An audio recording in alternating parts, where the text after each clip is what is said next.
Hey guys, we are out of our studio today. Today is the first of a new mini-series with Fresh Clinics. So David, tell us why we're here at Fresh Clinics. Well, as Jake said, it's a part of a new collaboration where, as you said, out of our studio, we're trying things a little bit differently. We're on site today. We've had, this is the first of 3 podcasts we're having. And number 1 that we're kicking off with is called The State of Aesthetics.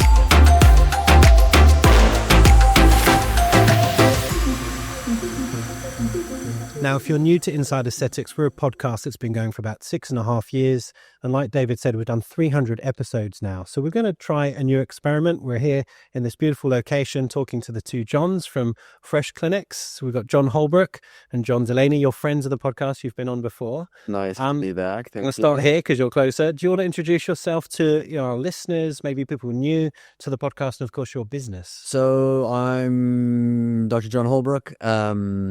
And I work in aesthetics, both as a doctor, but also then co-founder of Fresh Clinics. So Fresh Clinics, we offer support really to the cosmetic space, and we'll get into some of that a bit as well. Fantastic. And John D?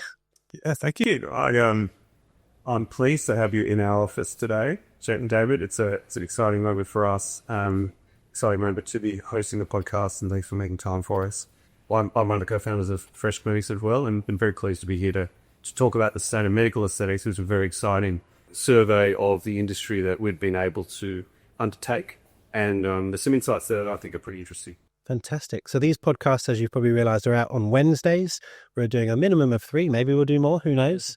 And you'll notice obviously a different look and feel to these. Yeah. So, John, what is the state of medical aesthetics? Like, you did a sort of a survey of, I gather, 200-ish Australian clinics last year.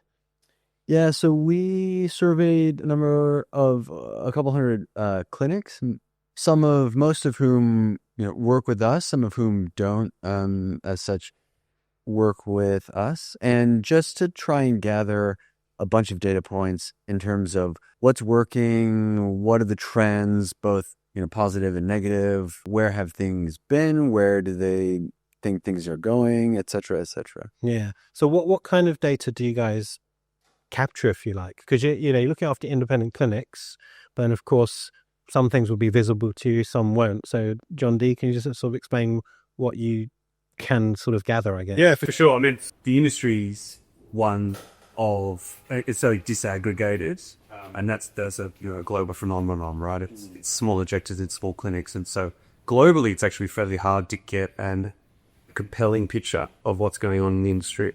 We work, I have worked previously with the people at the American Men's Bar Association. They do a similar survey, but even those guys struggle to get numbers. So we were really pleased to get several hundred respondents to this particular survey. We get a lot of data in our electronic medical record and through the various mechanisms that we have around the use of medicines and the profiles of some of the people doing it. But what we don't get are those intentions and beliefs and ambitions for the future.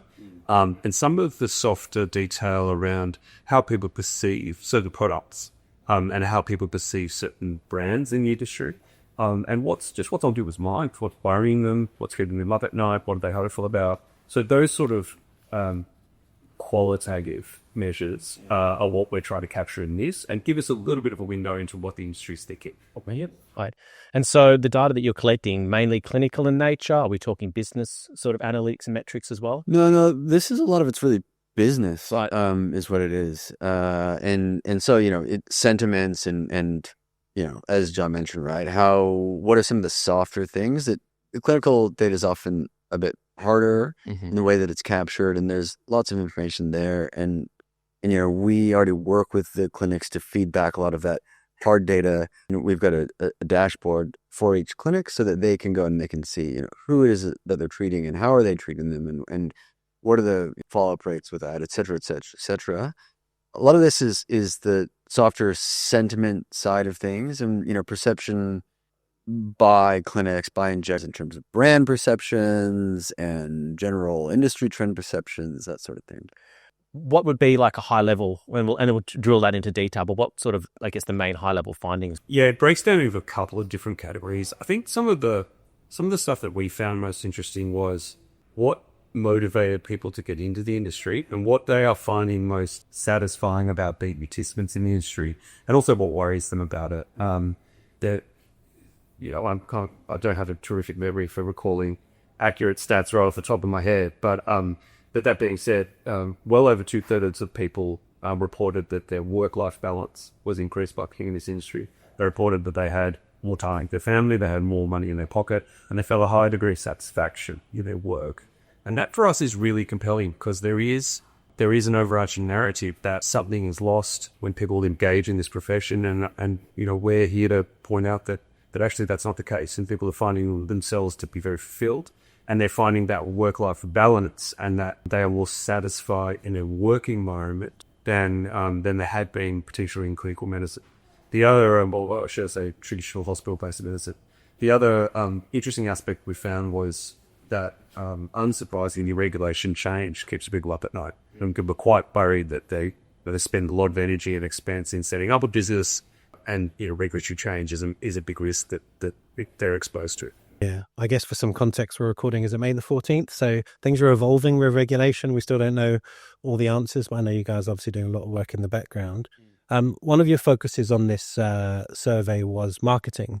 Now, in our third podcast, we're going to bring on one of your guests from Basic Bananas, and she's a sort of marketing expert. But you identified in your survey that only 18% of clinics are actually got any sort of marketing strategy in place. And yet, one of the most common questions I'm assuming you get from your clinics is, how do we get more patients? Yeah, I do have a few numbers that go, okay, just knowing that I might need some support. So I will rephrase my 2/3. It's actually 95%. Right, I've quoted improved job satisfaction. But to your point, Joe, 67% reported a lack of confidence in team building, and 64% struggle with making investment decisions. So while the clinician who enters into this industry generally brings with them a confidence in dealing with patients, in managing care needs, it's the business side that is often underappreciated as a difficulty. And sometimes people don't know what they don't know. And so, I know you guys are having a chat with Siska later on today. She's a wonderful advocate for marketing for small businesses. And I encourage people to listen to that. But also just to dive into the big world of how do you optimize your business? How do you get people in the chair? How do you maintain them? How do you build loyalty? All those sorts of questions. Yeah. And I think we spend so much time as clinicians getting there in the first place. And then even further, there's virtually an insatiable appetite for ongoing clinical training. I think that's generally true in medicine, and it's certainly true in this space as well. And so people tend to be good at the clinical side of things, right? And people recognize that it's never done in terms of that training and what's requirement and the upskilling and the changes in trends, etc. But what is clear from some of these numbers is actually, we, and I'd certainly include myself in that, right? We don't necessarily bring that history of skills in marketing and running a business and building teams from a business perspective. I think all of us have come through the hospital where we understand what it means to be in a high functioning team, what that looks like in a high pressure environment. But it's quite different than the pressure that one faces building a business and running that, and how does that look? And so I think a lot of people haven't come prepared for that. And actually, therefore, that's something that we can all do better, right? It's interesting when you start to unpack the financial side of the business, and often a topic that people don't talk about is how the financial side of your business starts to impact your clinical practice and the decisions that you'll make. I mean, I'll talk to people in Australia and abroad, and we start to unpack what's going on in their business, and you eventually start to uncover that the financial pressures and the financial side of their business starts to impact how they're treating patients, even if it's on a subconscious level. If there's financial pressures there in the background, if there's stresses, how does that start to impact your consultation process? Do you start to oversell? Do you start to become pushy? And all these things could happen on a subconscious level. So, that's totally, and that starts to become an issue as well. I mean, I firmly believe most humans are good at heart. And I'd certainly believe that about, anybody that is a clinician in any way. But you're absolutely right? There's even just that subconscious bias or pressure that can enter in. Yeah. When when ultimately, like, everybody really wants what's better for their patient. Yes, of course. Yeah, I totally agree. I don't think this is a conscious thing. Agree. Yeah, It happens. I mean, like, for example, someone will talk about, okay, well, I can buy this product. I'll buy it in bulk. I'm going to get more profit on it, but can their business support that cash flow situation? Then I've got all this product in their cupboard. It's going to expire. I've got to get through it. Does that 3 mil package now become a 5 mil package because there's something subconscious going on? I mean, do you want to speak to that at all, Jake, from your perspective? We see it all the time, in our Patreon, people sort of, it's not their number one priority price, but it kind of becomes a priority because of pressure and the fact that their business is not failing, but it's struggling. They need to manage their cash better. And so they look at different products, not because they wanted to, but because their profit dictates that. Yeah. Now, of course, in Australia, we've got everything's TGA approved, so that there's nothing sort of bad on the market, but it is changing their clinical decision-making for a reason that wasn't there originally. Definitely. And I think, some of the other things that have come out, right? And we know this in the industry, but, there's been some shifts in terms of patient preference and a pretty significant contraction of use of HA fillers in particular, right? You don't have necessarily the business skills. Maybe you've overpurchased on HA fillers and you find yourself in a situation where, like those packages, maybe they need to change and et cetera. Yeah, absolutely. I think people just don't know where to start. Like, as you said, they entered the world of aesthetics with all this clinical expertise and training, working within high functioning teams, and then, being the boss. It's a difficult transition. Yeah. And being in charge of P&L. Yeah. And potential employees. Get going that track. Yeah. And I mean, and every decision they need to make with their business, for me, always comes back to, what do your numbers say?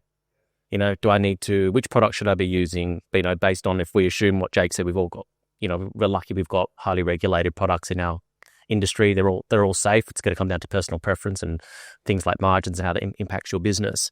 But having the skills to be able to make decisions on, do I expand? Do I take on an extra staff member? How much money do I need to spend on marketing? It all starts to become sort of guesswork and recency bias rather than looking at data. And that's where I feel a lot of people struggled if they could just get their head around, basic financial literacy.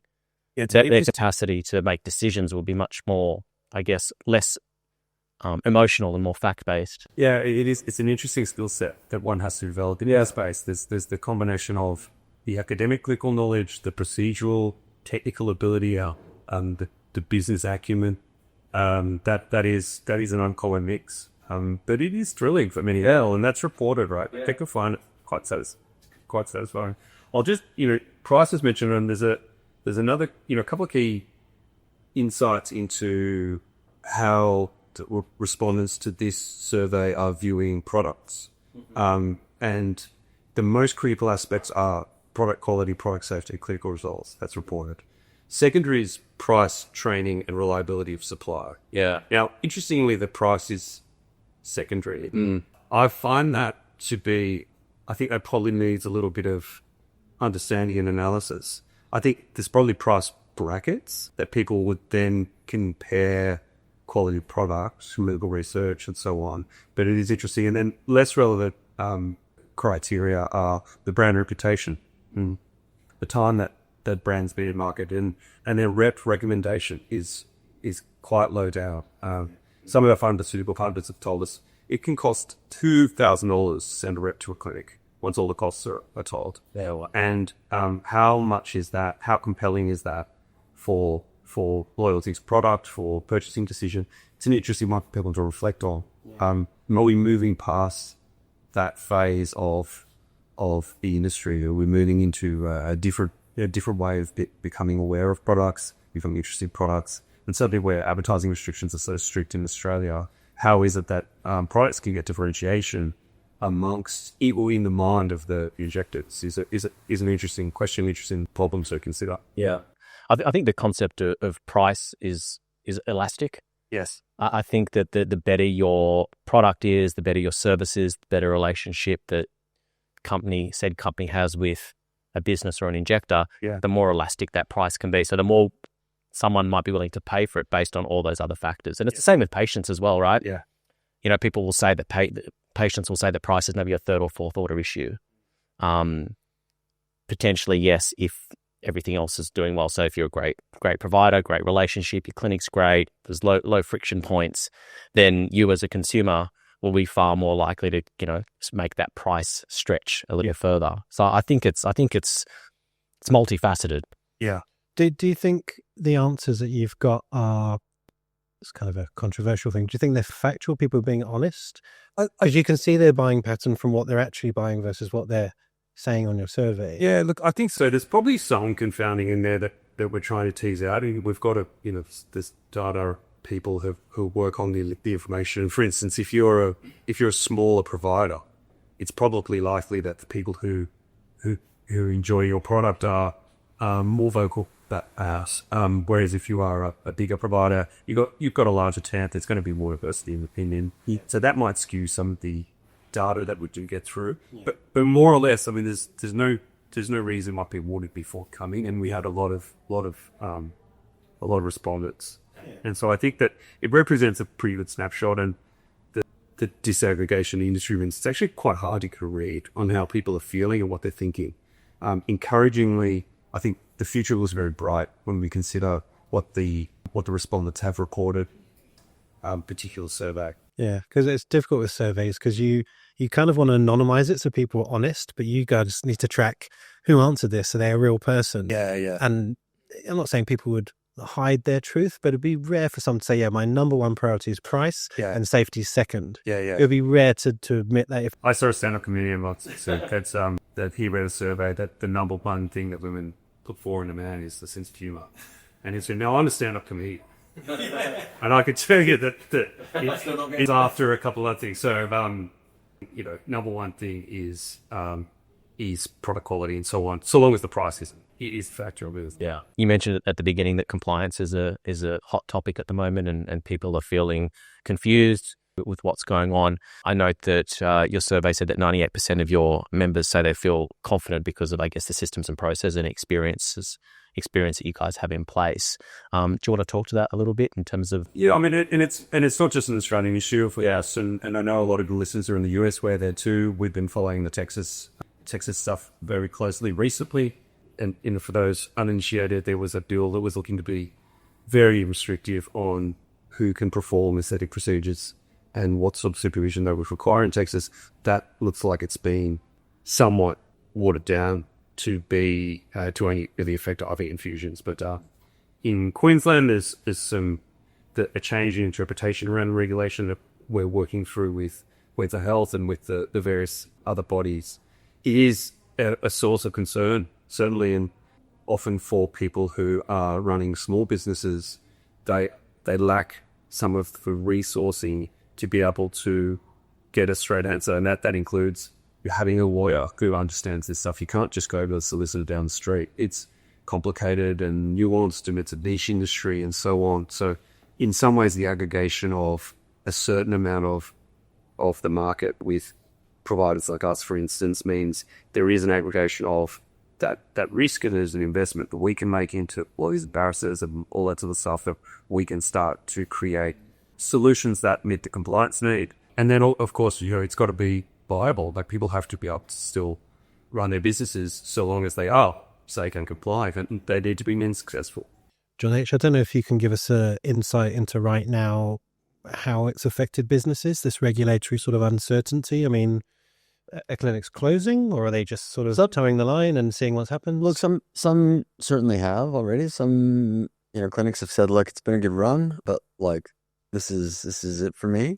It's a bit of that classic situation of uncertainty is very difficult to navigate, and we find ourselves in an uncertain situation, certainly in Queensland. And so it's already had effects. It will continue as it all progresses, right? And what does the new normal, so to speak, look like? And it'll continue to have knock-on effects. Some are good, some are bad. Yeah. Ultimately, regulation is not inherently a bad thing, of course. We all work within regulatory requirements and regimes, and they're ultimately there, I think, to try and keep patients safe. At least that's the idea. And yet we have to work within that, but the uncertainty certainly can can be difficult at the moment in particular, you know. Yeah.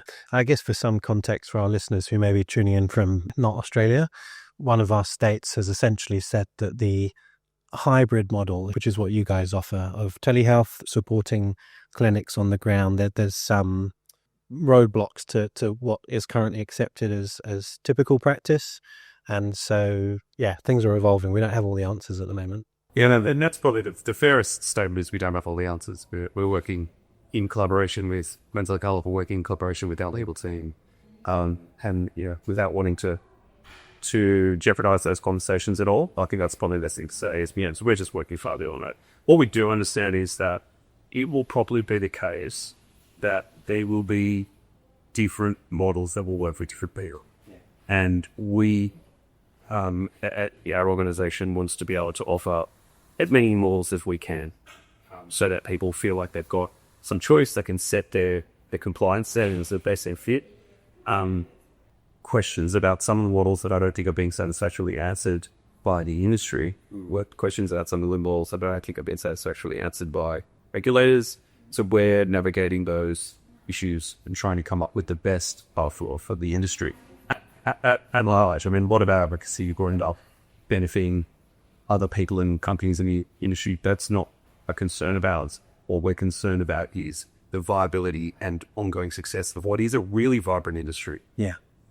Do you have any insight into what patients think about all of this? Because they are going to be on the pointy end of whatever changes happen, and they may well lobby and say, this doesn't suit us either. I mean, the reality is it will make prices go up in Queensland. There's just no way around that. That is the truth. And, I mean, any human doesn't want a price to go up, certainly.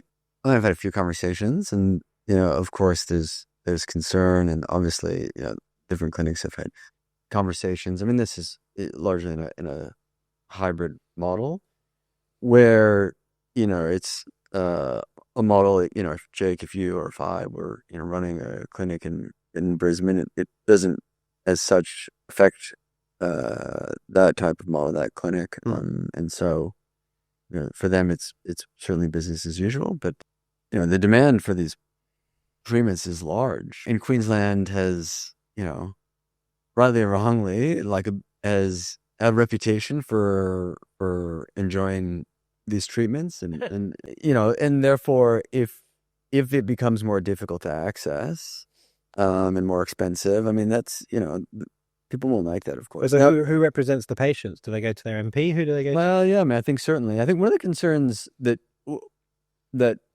we have, and one of the things that and this isn't emergency medicine as such, and so it's not that I'm suggesting that it's similar to access to healthcare in the way that it's important that you have a functioning emergency department, regardless of where you are, whether you're regional or in a capital city.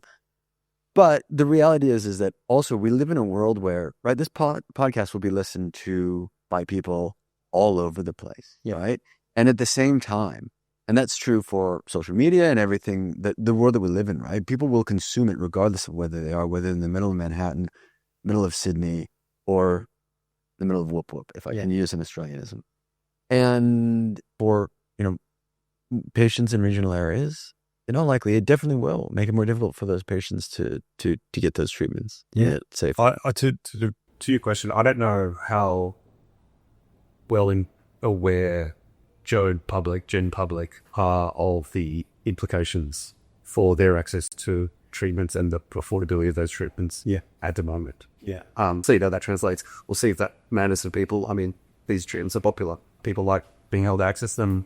I come from country town. People in my country town like to access these treatments.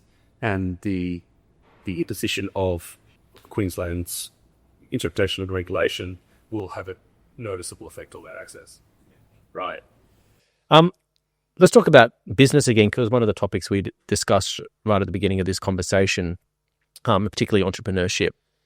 So why is it, do you think, the business side is still so hard for injectors to get their head around? Do you think it's because there's not enough education out there? Do you think it's overwhelming for them? Did your survey give you any more insights into what the roadblocks or mental challenges were with that? I think, I mean, John can, I think, speak to some of the survey. I think just purely from a, being a clinician myself, and then I spend it all day, every day, right, with these clinicians that are out there injecting, this is not the world that we come from. And so is it an education piece? Yes, because naturally there was a fork at some point early on, right? When we were all 18 years old and bright-eyed and bushy-tailed, that we decided we were going to go and help patients, right? And at that fork, and you were bright-eyed and bushy-tailed and decided that you were going to go into business. And right? Yeah. That's right. And so at that fork, I think then that determines, it has a knock-on effect that's, a decade plus long, right? In terms of where it is that your focus is. And then you get to the end of that, and then you come out, and then while you were then figuring out how the world worked, the clinicians were working out how clinical stuff worked, and then they come out, and then they're like, faced with how the world actually works. It's hilarious because I met you guys in the junior doctor's room on the vascular ward. Yeah. None of us were obviously doing this at all. I mean, I'd learned in the UK, but I wasn't running a business here at the time. I just moved here. And none of us would have had a clue how to run an aesthetic business. No, and I never would have seen myself sitting, and it's delightful. Thank you, Jake. But yeah, absolutely not, right? It just wasn't on, I think, our radar, and I don't think it would have been on, the vast majority of So a couple of quick snapshots from the report again. Yeah. So I think to your question, why is it difficult? I think confidence. Yeah. There's an awareness issue. Yeah. People like yourselves work hard to increase that awareness, but it still is a lift in between kids and business and patients and life to then go and educate yourself on something where you think, look, the business is going okay. Do I need that? So only, according to this study, only 18% of clinics have a business strategy in place, and only 24% have success metrics that they track and use to inform decision-making. Yeah. And I wonder if, those listening, if you do own a med spa or a clinic, is that something you're doing? And are you optimizing your decisions for your future business success? And you're basing that on information and data. So it's an insight that fully 3/4 of people are not tracking any kind of metrics around their success.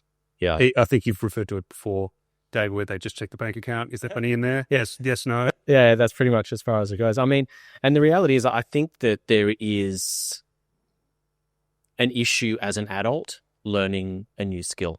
When you're a kid and you're young, like you're expected to suck at stuff. Like, you're a kid, like you're learning, you're not an expert in anything yet. And I think as an adult, especially for an adult that's been highly successful in another area of life. So if you've made it through nursing school or through medical school and become a doctor, you're obviously pretty switched on. You've worked hard. You've done your time. You've got your qualification. But then to turn around and go, oh my God, I'm like at the beginning again. I think there's like an inherent fear of almost the ego, like the adult ego doesn't allow you to go, I don't know anything. I need to start from scratch again. And how often do you hear, I can't do that. I'm not good at numbers. All the time. Yeah. All the time. I mean, whether I'm talking to plastic surgeons or dermatologists or nurses and not just here, everywhere. Like I've talked to clients in Europe, United States, here.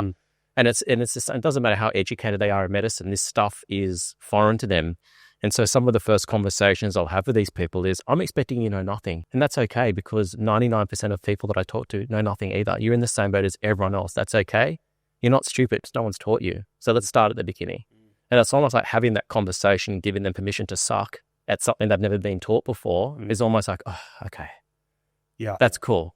I don't know anything, but like I'm in the same boat as everyone else and I've got to start somewhere. But there is a mental barrier there, I think. It doesn't, and the numbers back that, right? Yeah. It's also part of the isolation of running a med spa or a clinic on your own is you don't get that comparator to know that no one else knows. Yes. If you learn a procedure in the hospital, you'll be taught probably in a group setting and probably with a whole bunch of new people who don't know either. Yeah. And that gives you that confidence to ask the silly question, to make a few mistakes and so on.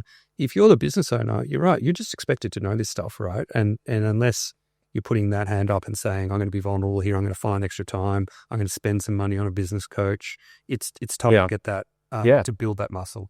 And then we also inherently gravitate to where our strengths are. So this whole, almost insatiable quest for more clinical knowledge, which I think is great. But if I look at people's numbers, 80% of their income comes from like a handful of procedures, and most of it's the basics.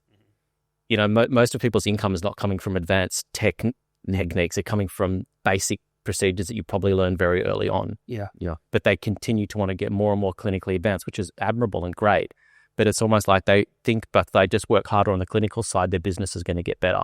And that isn't always the case. Yeah, you got to build both muscles together. Absolutely. So according to your survey, only 1 in 5 has a business coach or a mentor. So what do you guys, or what can you do at Fresh to support, you know, people who are subscribing to your model? Yeah, I mean, that's great. I mean, the first thing I'd encourage anyone to do is subscribe to your Patreon, guys. Perfect. But you know, we consider that whole of clinic approach, right? You need to have that clinical acumen and training and qualification, and we manage that. But also we can help with business coaching, and we do have the Growth Accelerator program that we work on. We produce a lot of business related webinar content that people can tune into, and the affiliations with organizations, you know, such as yourselves, such as Basic Bananas with Siska, who you're talking to next. That sort of stuff is all out there, and I think the challenge to listeners is it's there to be grabbed, and it asks of that commitment from you. Are you serious about growing this business? Do you want to get better?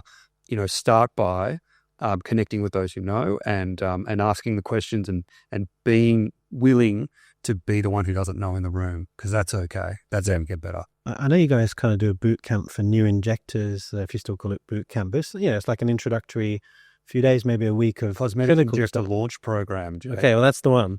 But do you do any business? Do you do any basic knowledge? At a superficial level, actually. It's mostly around getting people. I mean, there's a lot to learn to get up to speed. Yeah, it's hard to know where to start, right? Right. And we don't want to overwhelm people. But yes, I mean, there is some business put in there. We also then offer a subsequent follow-on mentorship package where you can shadow injectors, you can get exposure to people who are already running businesses and start to ask those questions, because, you know, to your point, Dave, it's often the simple stuff that delivers the best economic returns for you. But how are you maximizing your business growth? How are you making sure you get patients coming in, and so on? Yeah.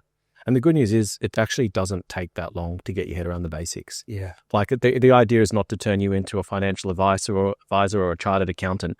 Just need to have enough knowledge to be able to understand the basics, to sanity check what your accountant's saying, to know where you're actually going to have a map. I mean, you can teach these basic skills in a very short space of time. And if you just apply them and just get into the routine, that's the other thing as well, getting into a habit. Like, you know, if human beings are really good at pattern recognition, if you just get someone to explain to you, okay, what's a profit and loss? What's a balance sheet? Okay, these are the couple of metrics I need to keep my eye on. Okay, I'm going to dedicate an hour a month or 2 hours a month to this.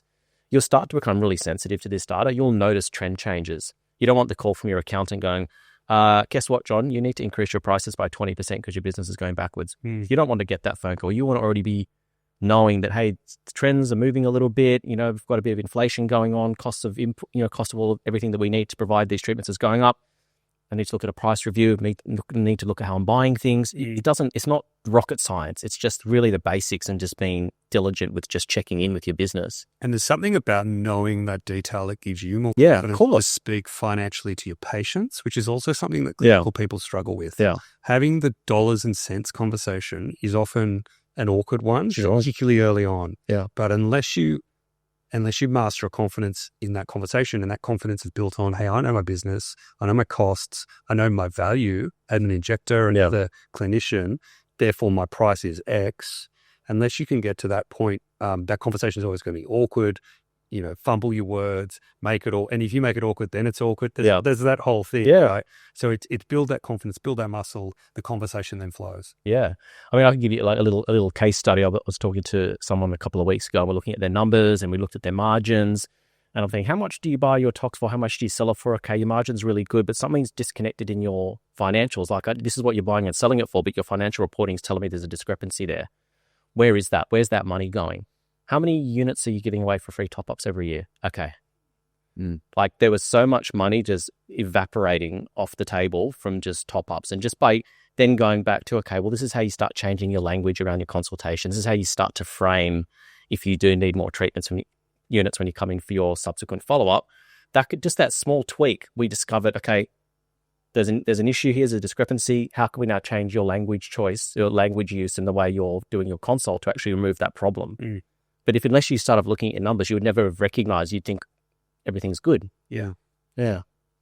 Question for John H. Did it surprise you in your survey that despite all the regulations and being difficult to advertise and market, people were still leaning almost solely on Instagram and Facebook to do it? Well, I mean, it is a little bit surprising, but then, you know, on the other hand, it is like the industry lives and dies on Instagram. The other thing that's worth noting is, you know, the borders are artificial, right? Sure, we live in a giant island, but only physically, right? Yeah. Like you go online and everybody's seeing everything from everywhere, right? Patients here and patients in the US will come and ask about treatments that are only available in Europe. And, you know, like there is no border from that perspective. And so the patients are Engaging. They're engaging, they're informed online, and therefore, you know, like it's such an effective way to engage with patients. Now, of course, there's a bit of trickiness with how do you engage in a way that then satisfies, you know, TGA's requirements and that, I mean, this is anecdotal. This isn't necessarily from the state of aesthetics, but also, you know, we're all in different groups with, you know, different groups of doctors, etc. But, you know, I, in a recent chat with the plastic surgeon, was just like, I've just given up, actually. Like, I don't even try anymore because I can't. There's, from his perspective, such a lack of clarity in terms of what actually is allowed to, one is allowed to advertise. It's just like, That's sort of where I'm at. Yeah, I'm there, but I'm not really doing anything. And to your point, Jack, I mean, it's congested. So 96% of respondents are on advertising on Instagram, 81 are advertising on Facebook. But the number one way these clinics grow, referrals. Yes.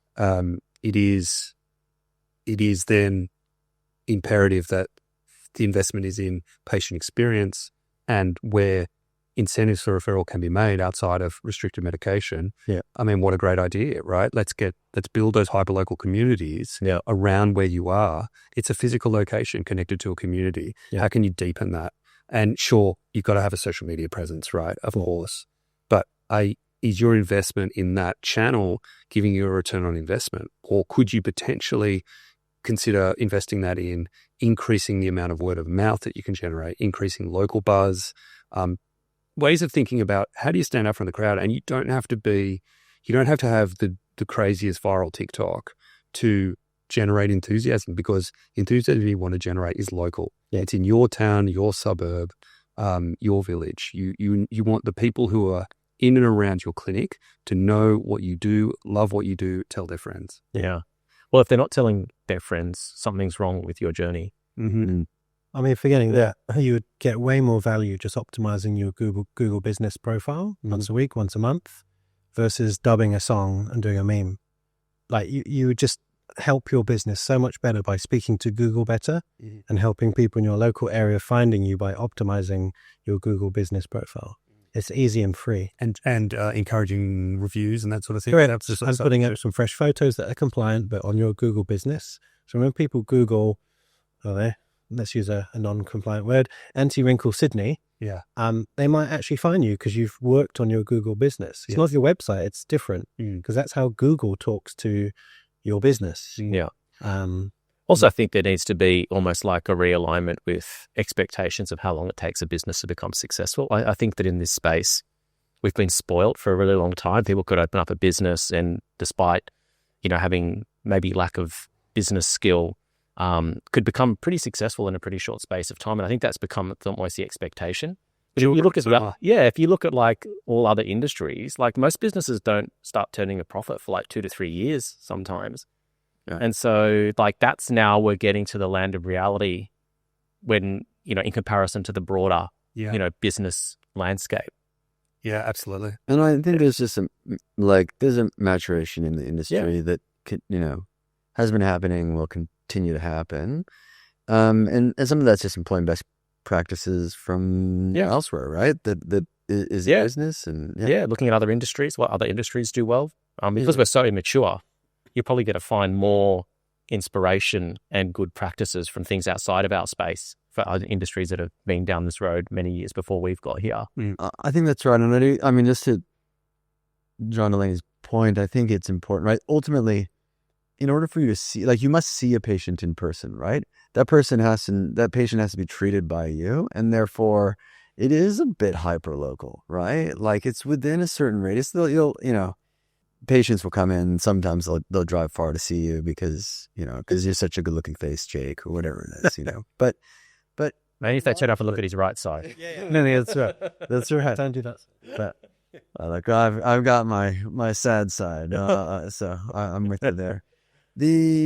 But ultimately, right, it's hyper local, and so what is that experience like for them, and how do we focus on those individuals and making sure not only that we're getting in touch with them, but that the experience that they have is just superb. And I think so to that question that you asked a couple of questions ago, is it surprising? I don't think it's surprising that people are on Instagram, but I think, to your point, David, is then there's life beyond Instagram, right? That actually, as we mature and as we work out, how do we offer those amazing experiences to our patients and market to them? What does that experience look like? We touched on this drop-in HA filler, and you guys would know because you're, sort of providing the product, but what is driving that drop?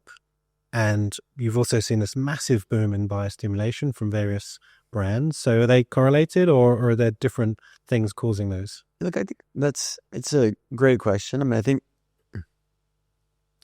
some of it's just the inevitable, trends that are fashion, essentially, right? More options now, right? Yeah, well, I mean, there's more options. I think that, a few years ago, big was in, or however you want to refer to that, and whether it's secondary to some economic headwinds and a bit of contraction there, and then actually a more natural look is then just more in. But I think generally, even outside of that, there have been trends, and those trends I strongly suspect will continue pretty strongly for this foreseeable future in terms of leaning on biostimulatory products, leaning on our own bodies with the aid of these products to do the heavy lifting, to create an outcome that really is excellent, right? Like, I mean, we've sat in plenty of ballrooms around the globe, and for years they've been discussing, overfilled looks and et cetera, right? Like and that's known from where we sit, but I think that's known from where patients sit, and, everyone's dissolved filler out of their own and patients that weren't their own, patients to begin with. And so I think that's certainly some of it. Yeah. Sometimes you need to go too far before you realize you've gone too far. It's like everything, we're still a baby industry.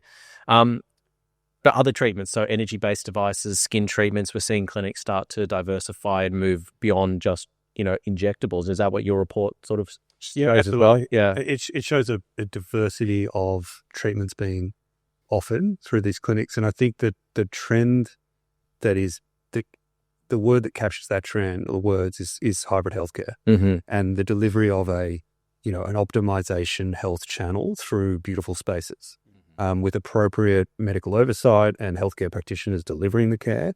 But it's a local bricks and mortar facility that people can go to and take on some treatments to make themselves above baseline rather than returning to baseline, right? How can I feel better? How can I, look better and feel like I look better in myself? How can I potentially challenge or optimize my physiology for longevity and all sorts of things, right? That to me is the trend that we see internationally, and certainly I think that Australian businesses will begin to embrace more, with more vigor. Do you think that the line between sort of maybe regenerative health, like wellness, and aesthetics, do you think that line's going to continue to blur? I think it's a patient profile. That is, it generally there's a shared interest there. Yeah. And when we talk about, let's think about an ideal customer, a patient profile. I keep saying customer, but I correct myself. But you've got a patient who is potentially they're a 40-year-old female. and they're going to be interested in perimenopause care or menopause care, and maybe they're being let down by traditional medicine in that regard. Maybe they're interested in optimizing their weight for their long term. Maybe they have an ambition to feel like they look a bit younger and use some biostimulatory treatments to accelerate their own natural rejuvenation facilities and capabilities. And maybe there's a host of other optional treatments that they might choose to engage in to help themselves feel and look better.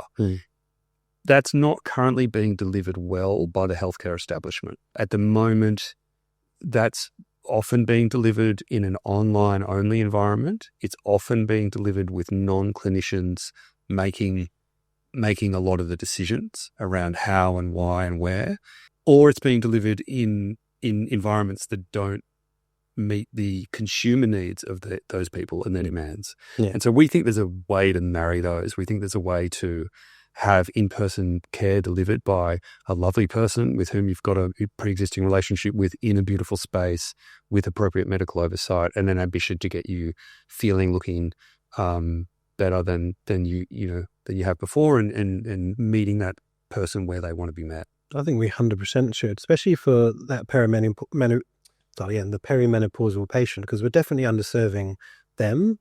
I know many of my patients will go to their GP. They're sort of brushed away as, they don't even recognize it's menopause sometimes.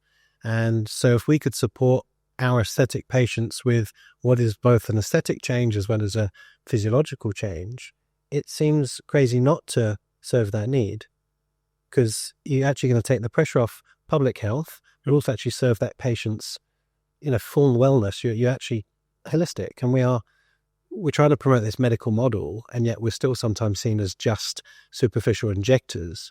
But if we can, treat patients holistically inside out, it's a no-brainer to me. Yeah, I think it's the difference between illness medicine and wellness medicine. And wellness, I find the word itself has taken on a connotation, or it's taken on a little bit of, it's bled a little bit into some of the less rigorous areas of healthcare. So I think sort of optimization is where I land. There's a perimenopause, menopause clinic near where I live. You can't get a slot.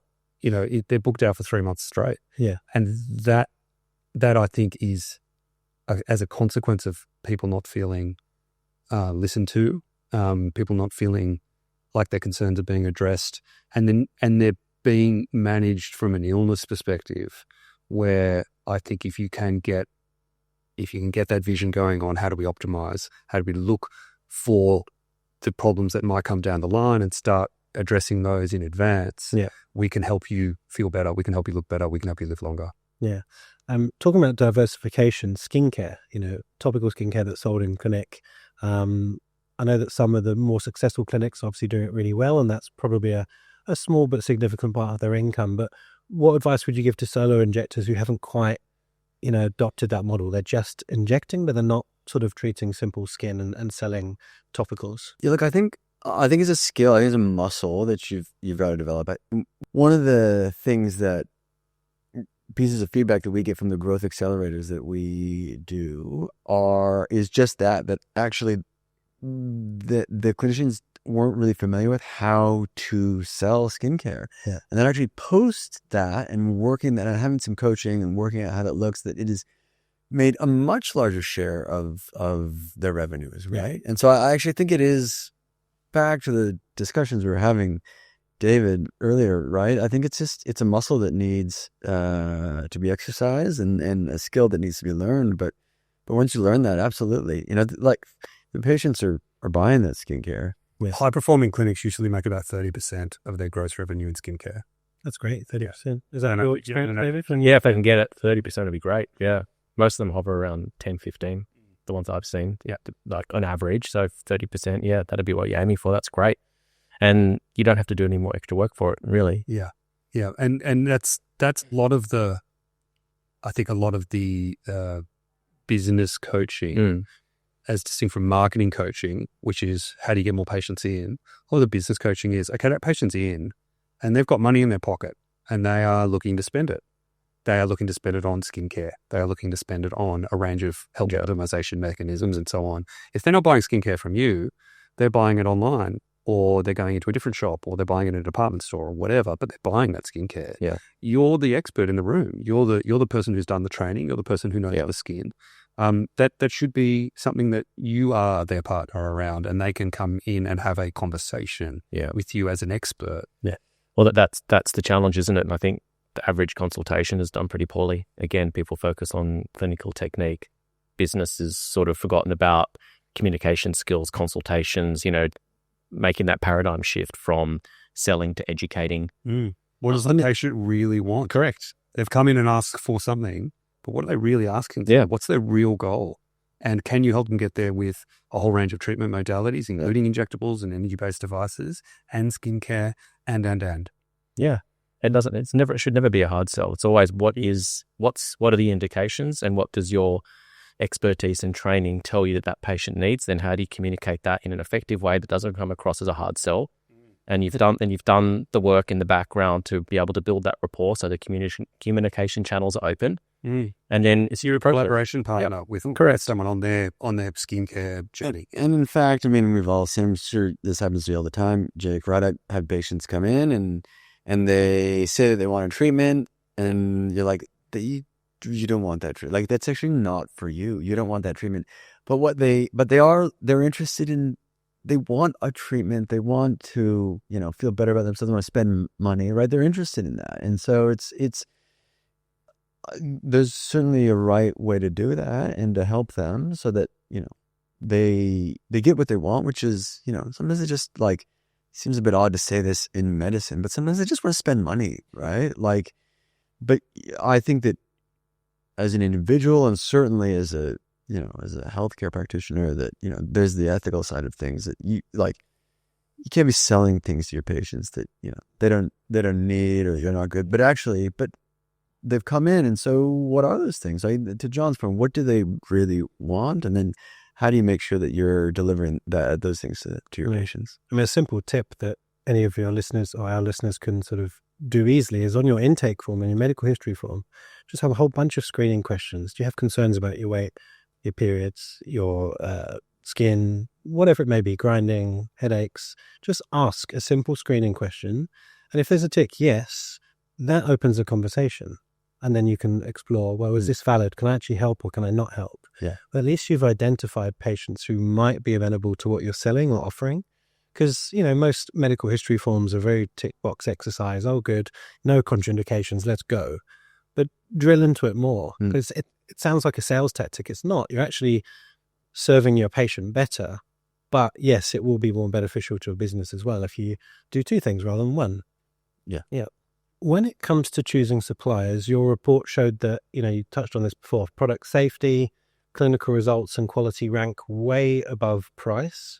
So have we kind of moved away from the race to the bottom, the cheapest products on the market? I mean, not to name drop, but we've seen one of the distributors collapse recently, gone into administration because potentially it was a too affordable filler. So interestingly, despite there's some contradictory findings. So I mentioned before, when selecting a new injectable product or brand, what's the most critical? People say product quality, product safety, clinical results. When you switch suppliers, what's the number one reason? Better value. So there's some conflicting advice there, right? And I think that goes to what we were saying before. But the below better value are the interesting ones, right? Lack of training opportunities, dissatisfaction with rep or service. That's a big one. Mm-hmm. And then a patient preference is one as well, right? As John mentioned, patients are aware and educated and are coming in and asking for things by name and by brand. It's often the case that an injector may be able to provide reasons why the patient doesn't necessarily want or need that, but maybe that's a good enough reason to have another product. Yeah.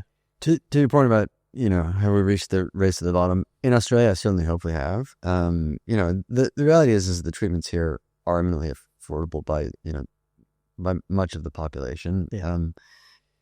The other reality is that in the United States, it's a different demographic, and the treatments are much more expensive. And part of the reason they're much more expensive is because buying the medicines are much more expensive. Now, that's just what's called medicine in the United States of America, right? I'm sure that there are reasons for that, and obviously that's currently politically a thing in the United States. So I think it depends. I think Europe's, similar to here, where I think the treatment's probably pretty affordable, and what you don't want is just an absolute collapse. Yeah. Right? You sort of wonder what lever the pharma companies or the distributors are going to be able to pull, because there's so many products coming. We're still got a relatively small selection here compared to Europe. Sure. Yeah. I've just come back from Dubai, a big conference, and I'm wandering around this big exhibition hall. I'm not kidding. I probably saw about 50 different toxins, mostly from Korea. And when you work out the cost price, I'm not making this up, it's about $20 for 100 units of a product. And you kind of go scratching your head going, I don't understand this. How low can we go? Yeah. And at what point is too many options too many? So this is sort of where I'm wondering, how far does the market consolidate? Because it could get very crazy like Europe, where there's like 200 fillers on the market, 300. And the only lever to pull is price, because it's hard to differentiate. You've got an HA filler that kind of shapes the face. So again, going back to the survey, is it price that's dictating why people choose it? Or is it because it's an amazing product? There'll be a market equilibrium. There are fixed costs within the clinic, your rent and so on, and the labor costs of the injector, even if that injector is yourself, you need to value that. You need to factor that in, and that shouldn't be compressed to such a point that it's no longer economically viable or you're too stressed and so on. Yeah. Regarding pharmaceutical pricing, it's hard to tell. That there's going to be 6-7 toxins in the Australian market by kind of mid next year. That creates a lot of price pressure for sure. I think people have been burnt before in the Australian market with products that have been quote unquote too cheap. There's rigorous controls around products that do get approved for use, and so one wonders whether or not that's perception versus reality. But it does offer a note of caution to suppliers who are looking to drastically cut pricing.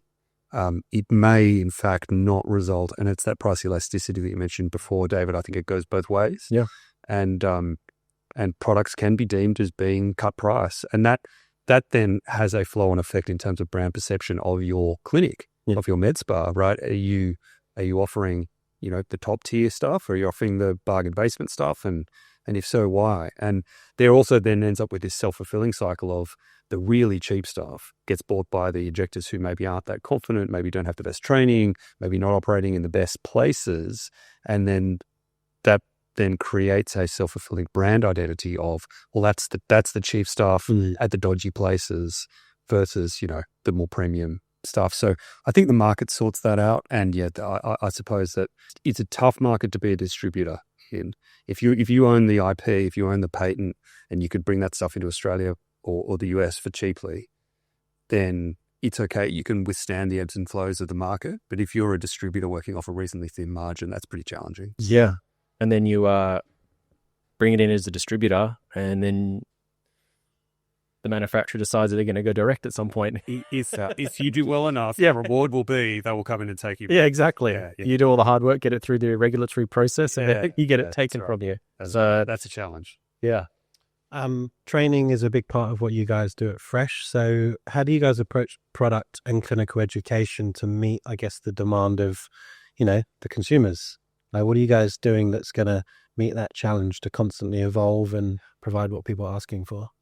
I think that's it, actually, is just to constantly evolve, right? Like I remember when I first got in the industry and people would say like, well, it's somewhat sarcastically sometimes even, like, it's an exciting place to be, like, it's always changing. It's always changing, right? Like, it's very different than it was a couple of years ago, and it'll be different again in a few more years. And so I think just ensuring that, that offering isn't static. And one thing that sometimes I'll discuss is, it's not my favorite thing. I don't think it's a favorite thing of almost anyone, that a lot of the training in the space is done by the pharmaceutical companies.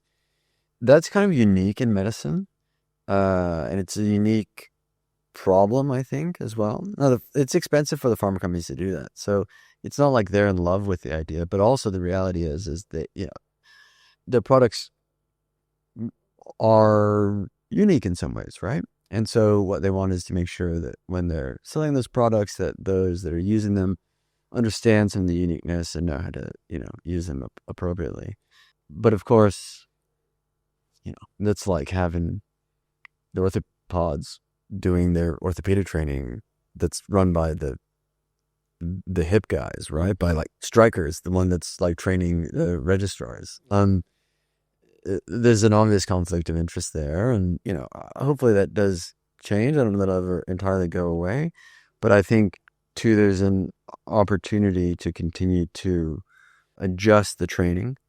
There's we've talked a little bit about regulations. It's not defined. There's no official, certainly in Australia and most of the world, there's not, an officially recognized college in this space. And therefore, that officially, the lack thereof of that recognition means that there aren't as such strict pathways. And what does it mean? What's the requirement to be able to operate in the space, and what do trainings have to look like, etc.